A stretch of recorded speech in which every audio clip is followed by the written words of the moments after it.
সৌদিতে চলছে প্রবল ঝড় বৃষ্টির সঙ্গে যুক্ত হয়েছে বন্যা। এমন পরিস্থিতিতে মদিনাতে জারি করা হয়েছে রেড অ্যালার্ট। চিরচেনা এই মরুভূমির কি চিত্র দেখছি? এটি কি প্রকৃতির কোনো লীলা খেলা, নাকি কিয়ামতের আলামত? কি বলছে ইসলাম?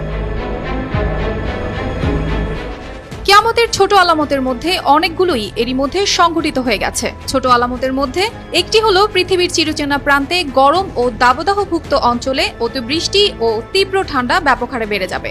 বন্যার কবলে পড়ে বিপর্যস্ত হবে আরব অঞ্চল। ঝড় বৃষ্টির কারণে পানির ছোঁয়ায় শুষ্ক মরু অঞ্চল পরিণত হবে সবুজ অরণ্যে এবং ঠান্ডা বা নাতিশীতোষ্ণ অঞ্চলে দেখা দিবে অনাবৃষ্টি ও তীব্র দাবদাহ। প্রাকৃতিক দুর্যোগে বেড়ে দেখা দিবে খাবার সংকট।